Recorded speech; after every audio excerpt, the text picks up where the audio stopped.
I think what teams need to think about is value doesn't just come from the volume that you produce. That's not a one-to-one equation. You've got to think about what is the priority of that thing that I'm working on, and how does that ladder up to our strategic objectives, and how does that help us do something fundamentally different that I couldn't do yesterday. So that's kind of what makes good strategy in my view. You've got to pick what you bet on, and you've got to pick what you progress, and all those things need to be kind of laddered into what the company's trying to achieve strategically. Welcome to Biotech Bytes, where we speak with IT leaders within the biotech industry about their thoughts and feelings around technology trends affecting our industry today. I'm your host, Steve Swan, and today I have the distinction of chatting with Matt Lasmanis, the Chief Technology and Innovation Officer from Sage Therapeutics. Matt, welcome. Thank you for joining us. Thanks for having me. Appreciate it. Yeah, no, I'm excited to have a conversation with you. So I think we should probably start off just sort of general, asking Matt about Matt, Matt's background, where Matt came from and that sort of thing. Oh my gosh, yeah. So I kind of started in the tech area in the publishing industry, actually, in New York City. So I ran digital platforms for a major publishing company right around the time Amazon and other companies were kind of really disrupting the publishing space. Did that for a number of years, absolutely loved it. And then kind of life events, other things. I took my wife and I to Pennsylvania, where she's from. And I realized pretty quickly, if we're going to live in the Philly area, there's a couple industries that are really going to make a big impact. I've always been fascinated by healthcare and life sciences. And so I started at a major pharmaceutical company. I thought I'd be there for a couple of years, Steve, and they kept finding me cool stuff to do. So I stayed 19 years, various roles, all digital, data, analytics, technology enabling. Half of that time was in research and development. Half of that time was in commercial. And after about 19, 20 years, I was looking for something kind of new to do. I really wanted to give back to the brain health area. Like many people out there, Alzheimer's, other types of conditions have touched my family's lives. And I really wanted to see if there was something I could do to make an impact. And, life's funny. All this stuff is going on. And an interesting opportunity opened up at a company called Sage Therapeutics to take on a new challenge, which was actually building out all their digital and enterprise capabilities to scale the company. So that was back at the end of 2020, been there about 3 years, and it's been an amazing journey ever since. So when you, and I hope you don't mind, I'll dig into this a little bit here. So when you decided to leave, the larger establishment and go to this, what was it that attracted you? I mean, yeah, of course there are therapeutic areas, but was there a challenge, or was there going to be something that you saw coming down the road that you said, I can really make an impact here? Yeah, so I think, for the next chapter of my career, I was looking to do something new and different. Like I said, I think neuroscience and brain health is something that I'm personally passionate about. So I was interested in opportunities there. But what was really intriguing about and Sage and what they wanted to do was it wasn't just about IT and it wasn't just about tech. It was about really building the right kinds of digital capabilities into the company as it was emerging and as it was kind of scaling in a real greenfield sort of way. So I think, having been at major, large companies and corporations, I was really interested to make an impact at a smaller scale company and see what I could do to really change the operating model of the firm. And I think the other thing that really attracted me to Sage is it's filled with people that are really passionate about brain health and really want to make an impact. And I think at the time, back in 2020, the leadership of the organization knew that digital data analytics were going to be really core to how they grew the company.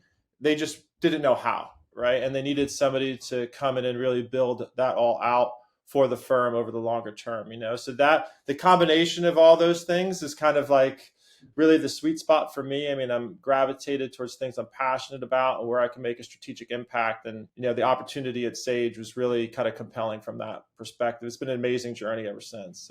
So now the data and the analytics, right? Yeah. Some folks look at that and they'll say, well, that could be the genesis of AI where we are today, right? Or what we're thinking about for AI, or that could just be, great data analytics, depends on your semantics and where you're going with that, right? Did you see it that way? And do you see it that way? And has it evolved for you into an AI kind of thing? Or is it something that's transcended that or different than that for you?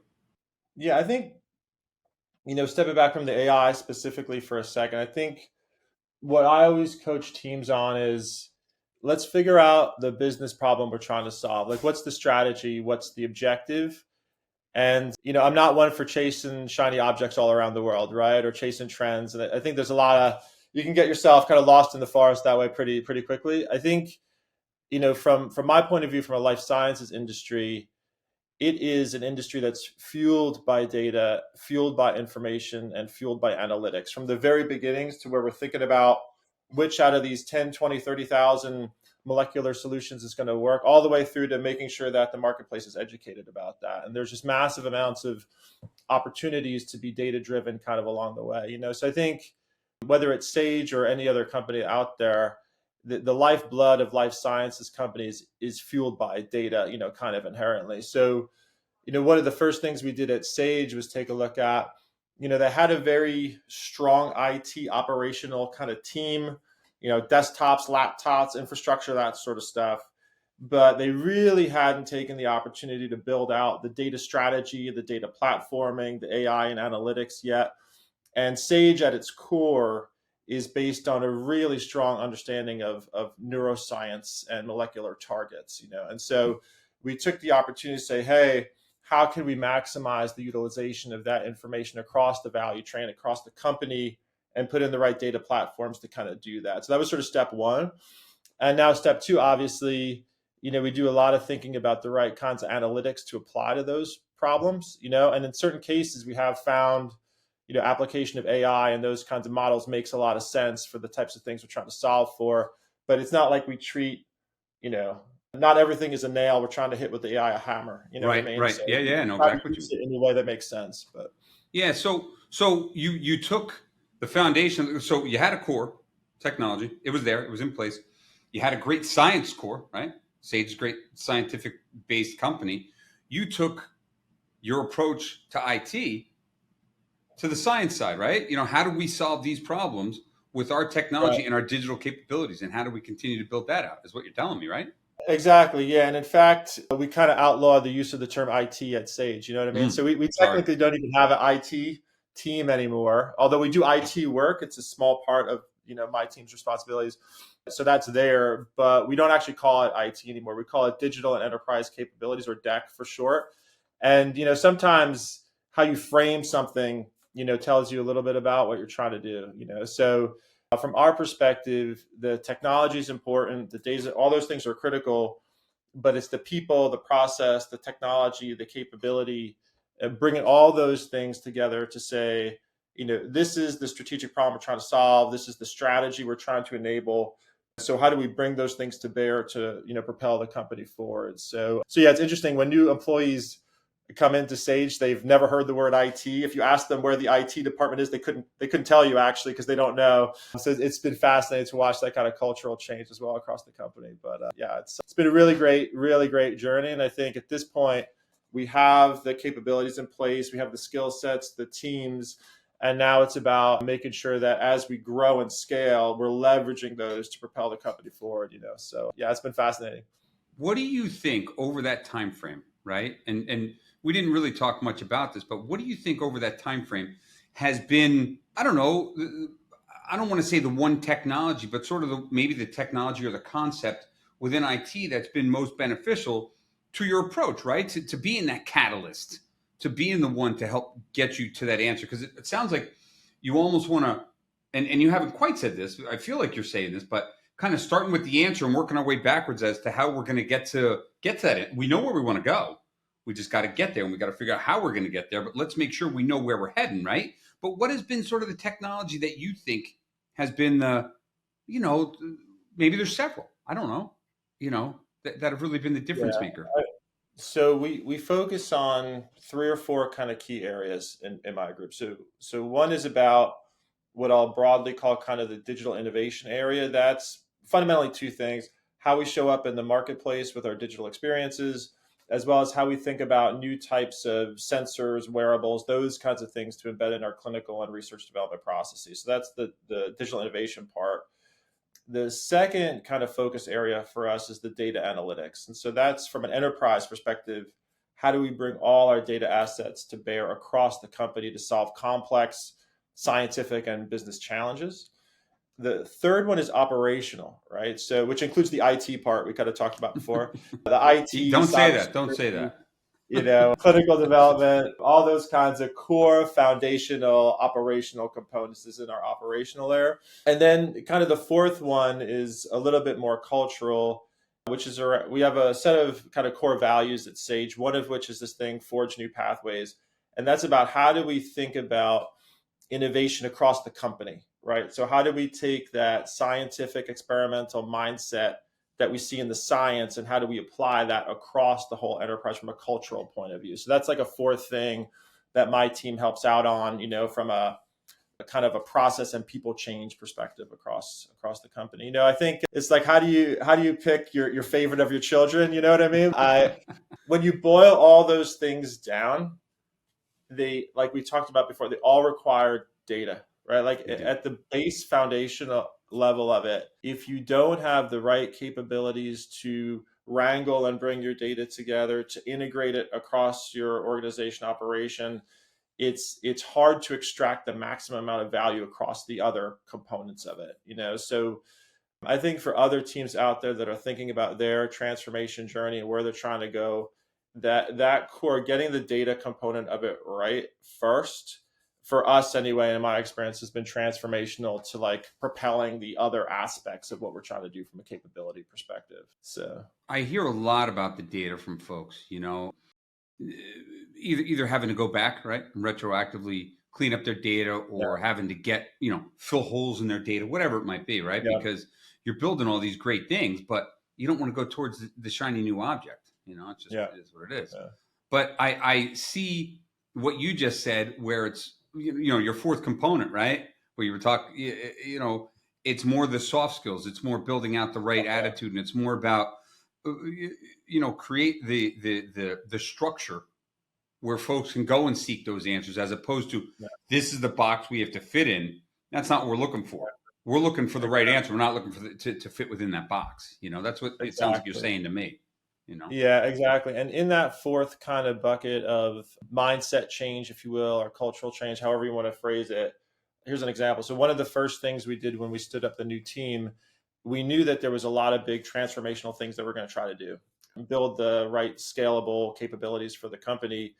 But we needed some kind of way to run change management, change the culture, change the process, change the mindset, that kind of thing. And there wasn't a core part to doing that within Sage at the time. So one of the things we created was this small team called the Transformation Office. So another one of the roles I was wearing at the time was kind of like transformation officer for the company, where you had this kind of soft skill, kind of change management capability that allowed you to run big transformational things. And, the company hadn't been used to that at that point in time. So, that was really successful, like kind of making sure that we had the right people in place to even show how to transform things and how to build a new set of capabilities for the firm. So I can't underestimate, at the end of the day, you could have the right technology, have the right data, have the right analytics, have all these things. The people component is so critical to get right as part of the equation, so it's something we put a lot of attention to, throughout the whole process. But yeah, a lot of folks have talked to me about training, well, first landing the right person, but then training and retention, to keep them in the right, going in the right direction. Now, with your transformation role, is that going to be, that's focused more on sort of, are you dictating what they're transforming to, or are they figuring out what you're transforming? You know what I'm saying? It's like, this is the $30,000 question of transformation. Like, I'll give you my perspective on it. I think, at the end of the day, what are we trying to do? Whether you run an IT team or however you characterize the work that you do, you're trying to have a strategic impact for the firm that you're in, right? Like that is what we are trying to accomplish. And I think from like an enterprise transformation point of view, my feeling wasn't that you dictate that from the center, right? What you need to do as a company should be known, right? Like you should know that as part of your overall strategy, and the teams that understand those concepts and content, they have that, right?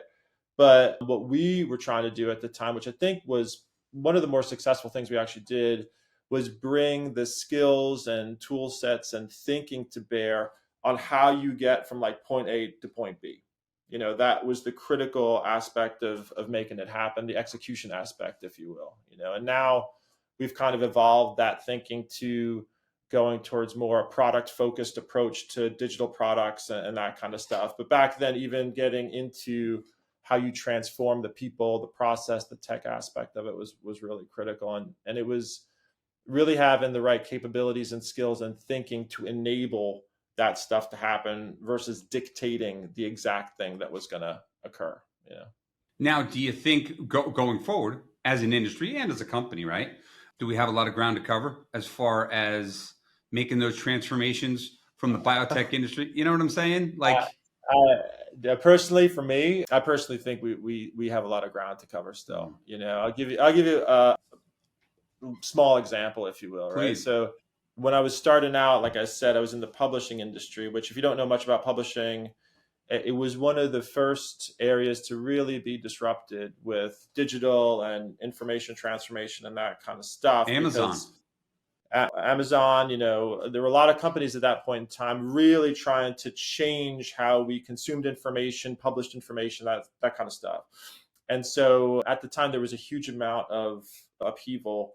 And one of the things we were working on at the time were ebooks, as an example, right? That everyone told us, no one was ever going to read them. You could never sell them. You couldn't do anything with them. Right. Sure enough, now, they far outstrip, paper book sales. But anyways, we were doing a lot of interesting advanced work back then as a consequence of that. And like I said, I shifted from that area of the market into life sciences, and I chose to work in research and development at the time in pharmaceuticals because I didn't know much about it. So I spent 10 years really trying to understand how R&D worked in life sciences and that kind of stuff. And that was a whole other aspect of digitization. Well, when I came back, after those 10 years to the commercial part of pharma, there were things we were still not doing in the pharmaceutical industry that we had been doing 10 years previous to that when I left publishing.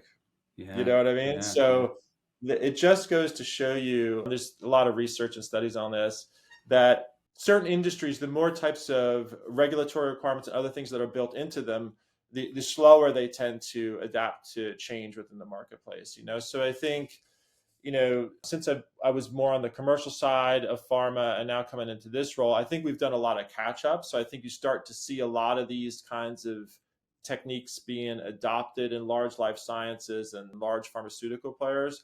Something tells me, though, that as we go the next 10, 20 years, we're going to have a lot of opportunities to really capitalize on digital analytics within life sciences, just because industries that have gone through this previously are not even as data intensive as the life sciences industry is, right? So there's just a lot of substrate of opportunity there for teams that can to create a lot of value. You know what some of the folks have been talking to me about, and if you have no comment on this, this is fine. But some of the folks have been talking to me about data, right, and getting some meaningful conclusions out of our data, and utilize to quote unquote squeeze more juice out of our data using EMR and EHR data to really, hey, this is what's happening with these patients who are doing this, this, and this. Maybe it means this or whatever. And some folks are talking to me saying, that they feel that we're leaving something on the table with that. And they also feel that from an analytics and AI perspective, doing that kind of analysis on that data is real straightforward with the technology we have today. What are your thoughts there? I mean, have you even thought about something like that? Well, I mean, whether it's EMR, EHR data, regardless of what the source of it is, I think what you're talking about is what I would call kind of real world data, right?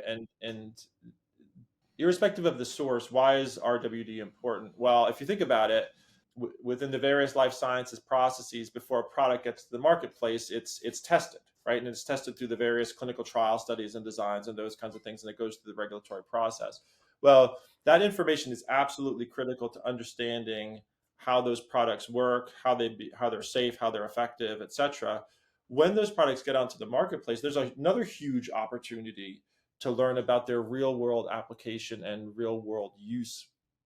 And I think over the last 10, 20 years, I think firms have really come to the understanding that they need to learn about both, right? Like they need to learn about it in the clinical setting, and they need to learn about it as much as they can in the real world setting to make sure that as the industry moves forward, we're designing the best possible solutions to the most complicated biological problems that are out there. So I think whether it's EHR, EMR, what, irrespective of the source, I think companies understanding how products operate in a real world setting, I think people have really started to understand how important that is. And you'll start to see people invest more and more in that, I think, in the next set of years. Sure, sure. Now, as you built out, right, your deck, your capabilities there, your digital capabilities, right? Is there? I'm going to go back to the actual technology itself, right? Is there something more, or even less, right, from a technology perspective that you think could help us moving forward, in the future, if we refine something a little bit better than how we have it today? Now, is that making AI better? Is that making, I don't know, I'm going to go back to the old tried and true security. Is that making security easier to deal with? I don't know, just wondering if there's something that we could do better that we think may free us up more to focus more on what you're focusing on, which is really the future. Yeah, I mean, I think there's two kind of answers to that, I guess. I think like what firms and companies have to focus on is many times very much customized to what they're trying to do. So what might be important for me at Sage could be less important for somebody at some other company. And Fair enough. Yeah. It's not about kind of one brush for everything. I think it's what is this particular company trying to do, what's it trying to achieve, and what thing is going to make the most impact for that company's stakeholders, internal, external, et cetera. Having said that, are there opportunities to improve across everything that we do in life sciences? Like Sure. 1,000%, right? Nothing's ever perfect, right? There absolutely are. I just think, when you're looking at a life sciences company, almost any company, I guess, and you're saying, what are the areas we could improve something from a people, process, tech, data, analytics point of view? You really have to be choiceful. Like it's as important the thing you choose to do as the thing you don't choose to do. And that's what makes that's kind of what makes good strategy. Like making really purposeful choices about what you're gonna invest in and what you're gonna try to accomplish. Because none of us have infinite resources out there. And you've got to try to make the best of the resources that you have, and that's where you get impact from. You mentioned cyber, I think, and that whole space, something that I think is going to be very, very critical to the future of all industries. And I think that area is something I try to look at as an enabler of the future, not just kind of an incoming requirement. So I think companies that think about how can cyber approaches, security, privacy, et cetera, like how can we build the right kind of trust factors into the company? The folks that kind of think, and be very choiceful about that, I think that's gonna pay dividends kind of down the line versus simply thinking of those as just kind of incoming requirements. But it's all important, but what's more important is you make the right choices in terms of what you invest in. Sure, yeah, and to your point, lots of time, well, most of the times, what you decide not to do, right, and save yourselves chasing your tails versus. In some ways, it's more important. It is. In some ways, because what tends to make teams less successful is they've got a wall full of 10 million things. There's a backlog that stretches the horizon, and I think what teams need to think about is value doesn't just come from the volume that you produce, right? Like that's not a one-to-one equation. You've got to think about what is the priority of that thing that I'm working on, and how does that ladder up to our strategic objectives, and how does that help us do something fundamentally different that I couldn't do yesterday, right? And that's got to be really choiceful. And along the way, you've got to pick, I'm not going to spend time on that. We're not going to do that. We're going to be purposeful in this space. So that's kind of what makes good strategy in my view. You've got to pick what you bet on, and you've got to pick what you progress. And all those things need to be kind of laddered into what the company's trying to achieve strategically. So. Well, and you and I have talked about it a million times. It's like raising kids, right? What are you going to focus on? I mean, you can't focus on everything, and you can't teach every lesson. It's what Warren Buffett always said: you only swing at the pitches you want to swing at. You don't. That's right. Swing at a few. Make sure you're going to hit it off the wall. Otherwise, don't swing at it. Right. That's right. That's right. So I'm going to drop one in your lap here, right? So I'm Steve Swan. I'm looking to work for Matt. Why would I want to be there? Why do I want to work for Matt at Sage right now?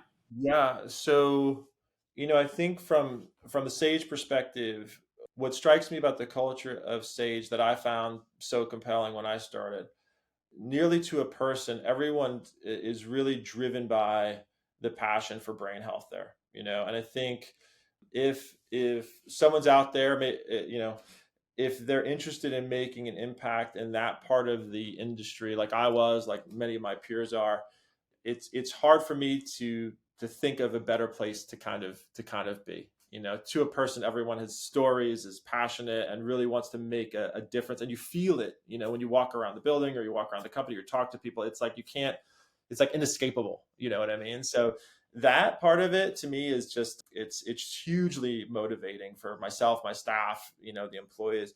I think the second part of it, within my team, specifically within the DEC organization, if you're interested in solving really complicated problems and being challenged to use your digital skills, your thinking skills, your strategic skills, your technological skills, and your people skills, and you're looking to crack big problems that are going to help shape the path of an emerging company, that to me is another big opportunity that sort of really draws people in. And you see people come in and they're, it's almost as a cliche, I guess, but you really see them doing some of the best work of their lives, kind of that, it draws on all their different experiences and they're bringing all that to bear on the work that they do, every single day. So I think that's compelling. And then thirdly, we've talked about this before.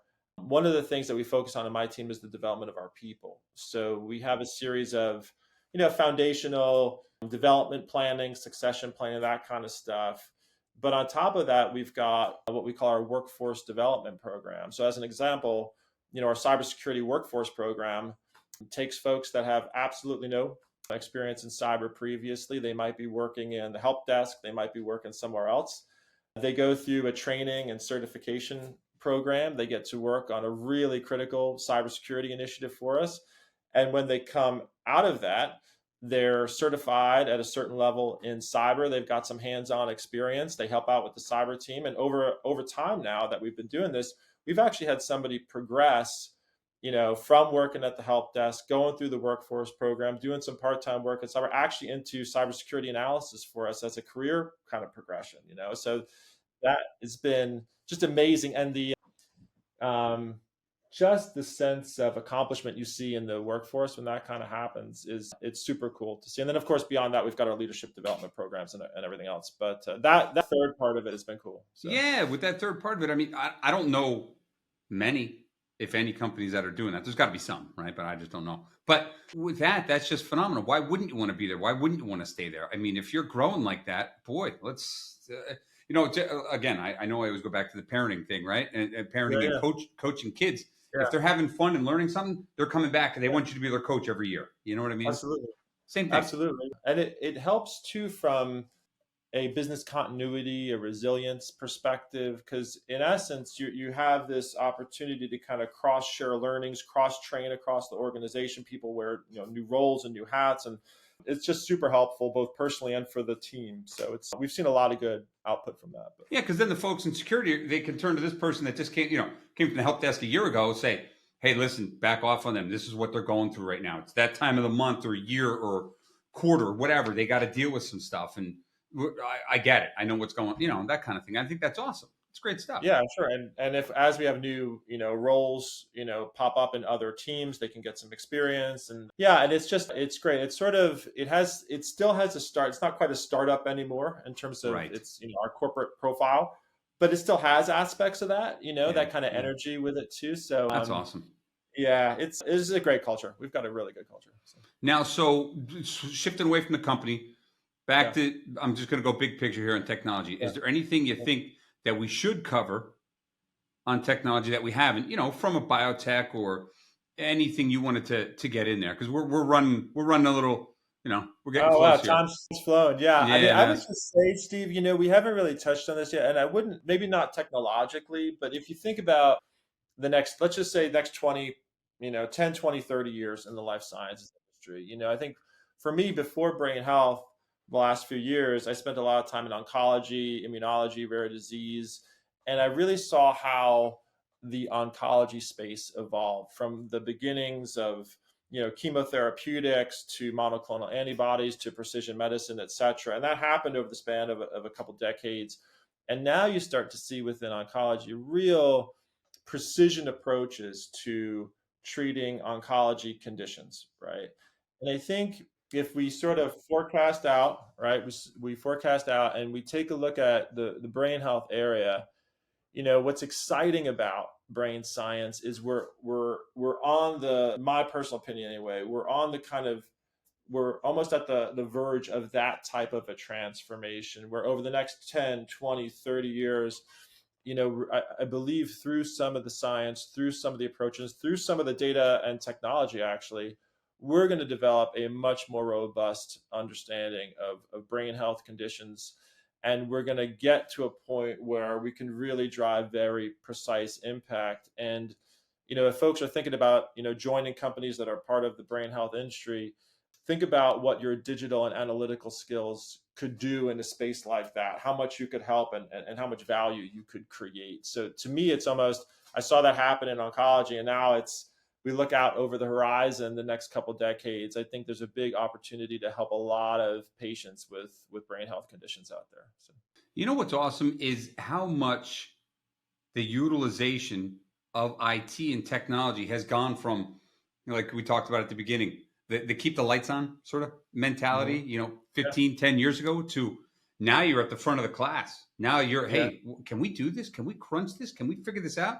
Yeah, we got this, It's just Mm-hmm. awesome. And it's going to keep going. Yeah, and I think, for me, what I'm excited about is driving strategic impact, but also shaping what that future looks like through the digital and technology tools, not just enabling it, actually going out there and saying, this could be different if we apply this thinking this way, So that's what excites me every day. It's great stuff. It's great stuff. So, all right, cool. One Yeah. last question before we go, and I alluded to this earlier when we spoke. So, I like music. I'm a music Yeah. guy. Yeah. If you had to say what your favorite live band was that you've ever seen in concert, what would that be? Oh my God. Gotcha. I'm a music. Yeah, you were waiting for this one. I'm a big music guy too, Yeah, right? yeah, yeah. I tell you, I'll pick kind of a unique one, Okay, right? So, okay. and it's actually kind of close to home. It's just something popping for me in the moment. I don't know. Do you know Brett Dennen by any chance? No. He's like a sort of a folk artist, Oh, pretty relatively famous, but he had a couple very large hits a number of years ago. But my kids really liked his work. Our family listens to it all the time, etc. And I'd say one of the shows I remember the most, it was a very, very small show. So not far from me in Phoenixville, Pennsylvania, is a place called the Colonial Theater. It's an old theater. They keep it fixed up. They just renovated aspects of it. And sometimes, if you're lucky, you can catch a really famous artist having a super small show there in the massive kind of movie theater hall that they have, which is an old school, very antique, beautiful, beautiful movie theater. And it just so happened a number of years ago, we caught it at the right time.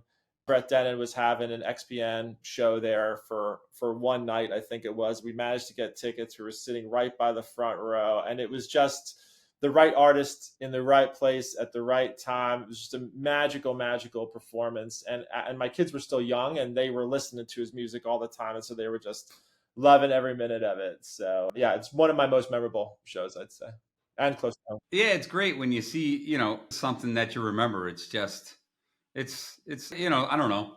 There's nothing like it, right? You're getting the same experience as everybody in that same hall or that same venue. And it's just like, wow, that was fun. That was good, And it's And the venue is really, really special, very small scale venue, which was really cool. So. And it's like golfing. You try and go back and reproduce, but maybe you get there, but not quite, right? That's right. That's right. All right. Well, Cool. listen, thank you very much for your time. I appreciate it. Anything else you want to add before we jump? No, Steve, thank you for inviting me. It's been a huge amount of fun. Always love having great conversations with you. And yeah, just really appreciate it.